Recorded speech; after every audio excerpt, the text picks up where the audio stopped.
One of the biggest lies believed by all people of the world for generation after generation is the one involving gravity.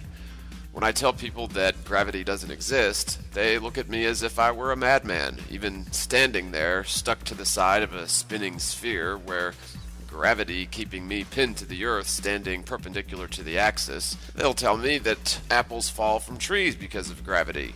The blood in our veins will react to different positions held by the subject due to gravity, and the earth which we stand upon spins around in space in an elliptical orbit due to gravity, the same force that allows the atmosphere to remain fixed at a specific distance above the world and prevents the same atmosphere from expanding infinitely into the never-ending vacuum of space.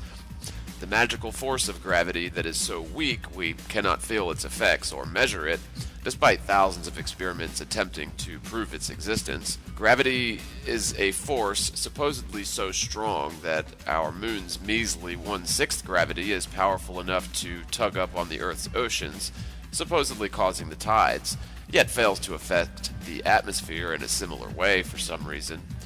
And also so weak that our world's much larger and greater gravity appears not to be tugging down upon the face of the moon, as the moon is supposedly getting more and more distant as the years go by.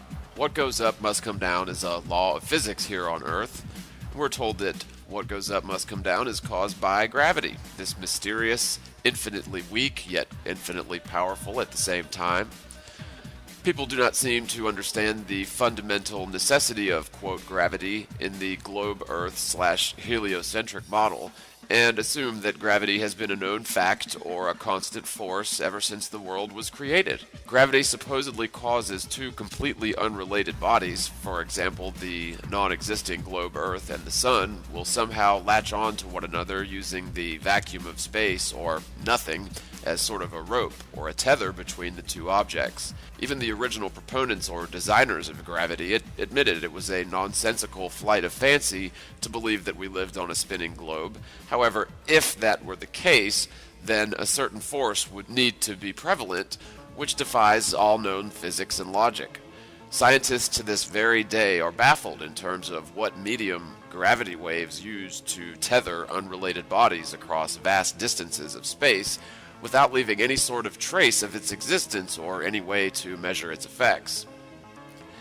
Then, of course, that's when the wild flights of fancy take over the minds of theoretical physicists, which is so far removed from the scientific method, or specifically the zetetic process, it's quite improper to call them physicists, since their entire premise of reality is based upon a series of nonsensical assumptions which are completely out of line with physical reality.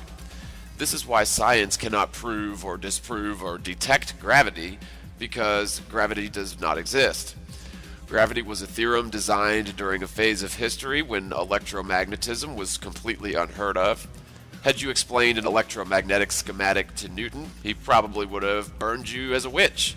Being sarcastic for dramatic effect there, however, you can understand that electromagnetism plays a huge role in our physical reality and is completely left out of the entire globe-Earth heliocentric model altogether, and is still to this day remained left out, because once you introduce electromagnetism into the model, the heliocentric premises break down into an illogical pile of impossible, fantastical, nonsensical lies which hold about as much validity in terms of being realistically accurate as the dream of a fart. The entire heliocentric model relies on the Earth being a spinning sphere and relies on the nonsensical, not-existent force of gravity to hold up to theoretical scrutiny.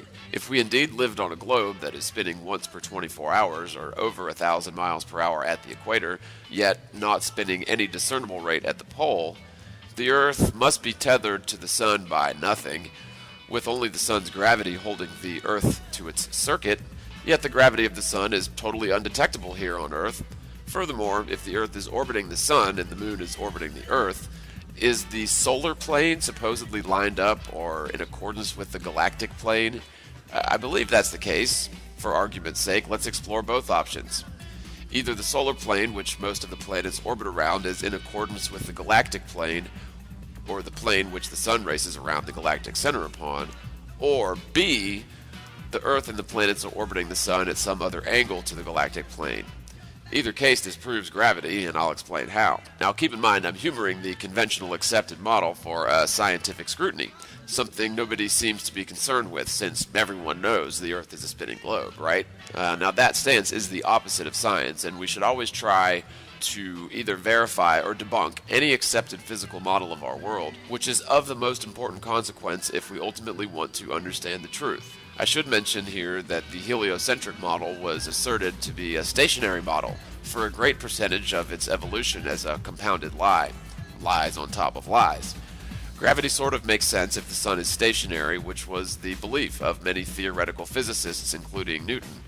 So all the people who point to Newton as this god of physics should note that he was completely ignorant of electromagnetism and believed that the sun was stationary. He also stated that his hypothesis of the globe Earth spinning around the sun was preposterous and was really only a fanciful theory to explain the observations of astronomers throughout history. The fact that the model seems to align with the observations of astronomers is really no mystery, and whomever doesn't understand this needs to look at the history of the lie again. The lie was crafted to maintain accordance with the observations. The observations are not proof of the lie. So, if the Earth is orbiting the Sun in accordance with the galactic plane, this is sort of easy to imagine. Just think of the Earth orbiting the Sun, and the Sun is orbiting the magnetic center of the galaxy in the heliocentric model of today's line of thought in sort of the same sort of path as the Earth orbits the Sun. So the Earth is orbiting the Sun on one plane, and the Sun is orbiting the magnetic center on essentially the same plane. So if this is the case in the accepted version of the lie, then gravity must be repelling the Earth away from the Sun sometimes, and gravity must be attracting the Earth towards the Sun at other times. Think about it this way. If the solar plane and the galactic plane are in alignment, then during, say, the winter, the Sun is heading straight towards the Earth at over 500,000 miles per hour. Since the Earth is only supposed to be traveling at 18.5 miles per second, or 66600 miles per hour, then the Sun should crash into the Earth every winter in about 186 hours, or less than 8 days. If it is gravity which attracts the Earth to the Sun, keeping it perpetually falling around the Sun, then how is it possible for gravity to repel the Earth from the Sun when the Sun is racing towards it at 500,000 miles per hour? Again, if the Sun were 93 million miles away, then it would crash into the Earth in about a week during that time of year.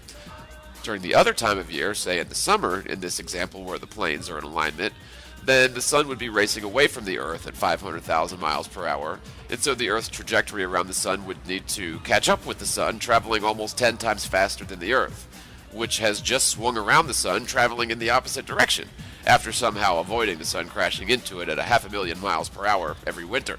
Now, on the other hand, if the solar plane is not in accordance with the galactic plane, then a whole different series of problems arise. Again, gravity was theorized in an era when they believed the Sun to be stationary. All of those probably calculations done by Newton and the like all assumed the Sun was in a fixed position, and so their theories were all built around this constant premise. Nowadays, we'd all laugh at how ridiculous their position is.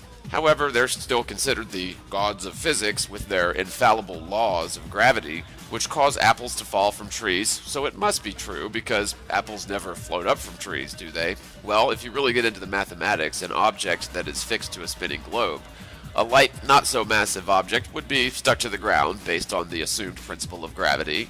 The problem is, as objects get more and more massive, the more outward thrust they should experience generated by the Earth spinning beneath it. I realize this sounds counterintuitive, however, an object increasing in mass on planet Earth should seem to get lighter and lighter from the observer on the ground's calculations. If we indeed lived on a globe spinning around an axis point hurling through space, the more massive an object got, the more outward thrust it would experience from the spinning Earth. This is due to the outward thrust generated by a spinning body affecting larger, more massive bodies with more force.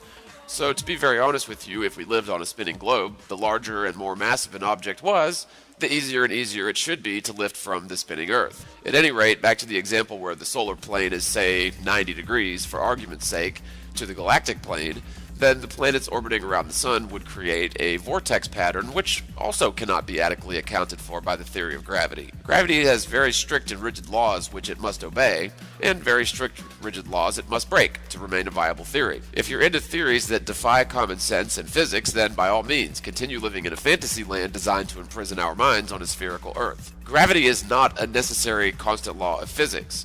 What goes up must come down is a law of physics, which is ultimately dictated by the laws of density or buoyancy, and governed by electromagnetism, most likely, by all accounts of modern science. Modern science has assumed that gravity is true and correct, yet still continues to search for any trace of this mysterious gravity in physical reality. Many cutting-edge scientists will argue that inertia is possibly an electromagnetic force, and I tend to agree with that notion.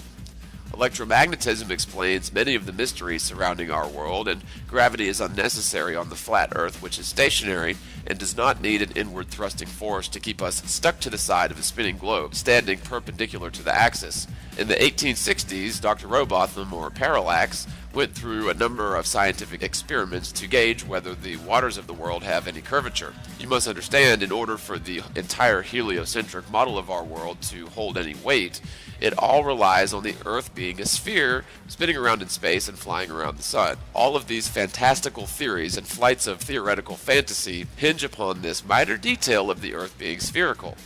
Unfortunately for the proponents of the heliocentric model, it has been scientifically proven that the oceans of the world do not hold even one single degree of curvature. In the 1800s, mariners were on the very brink of calculating the circumference of the lower latitudes south of the equator, and it appears that they had calculated that the latitudinal lines were much larger in terms of circumference than even the equator.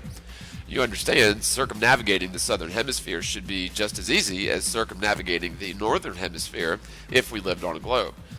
It wasn't too long into the future when the U.S. government, along with all world military powers, signed the 1950s Antarctic Treaty, which essentially squashes any free roaming or free geodetic surveying of the southernmost regions, and a complete geodetic survey being called for by mariners in the late 1800s was forever silenced, and therefore we still live on a globe. People will argue that they've been to the South Pole or were stationed near the South Pole in one military or the other. This is entirely missing the point, but is also interesting to ask them exactly what they were doing way down there in the South Pole. Did they ask their generals or lieutenants or colonels what their mission was? Did they realize they were there in accordance with the Antarctic Treaty? Did they confirm their navigation up to that point, or were they possibly stationed near the North Pole for the sole purpose of them beholding the spectacle of the 24 hours of daylight at the South Pole? Just a question. Who knows? Any other unclaimed territory in the world anybody knows of? Have you seen one stretch of land in the most obscure of places here on Earth that don't have some degree of ownership laid over them, at least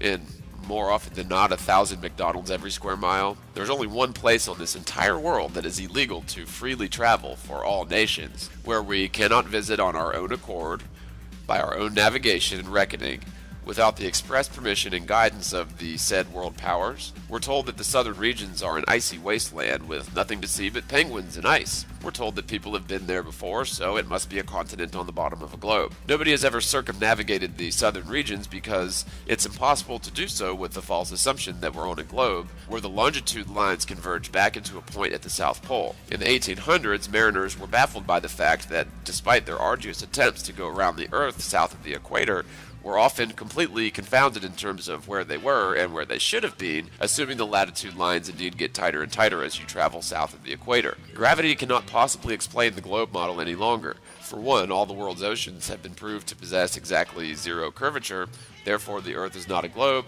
and the entire model falls apart, rendering gravity wholly unnecessary. Even if we did live on a spinning globe, the more massive an object is, the more outward thrust it should experience by the Earth's spin, and therefore heavier objects would tend to lift off the ground or fly into space if they were indeed massive enough. People standing near the equator are stuck to the side of an imaginary globe, standing perpendicular to the axis, yet weigh about the same at the North Pole, where they're supposedly not spinning at all, parallel to the axis. The sun is either repelling us away or pulling us towards it, depending on the time of the year. I guess it depends on how the sun feels that day. And yet the flat earthers are the ones who are called nonsensical. Wow.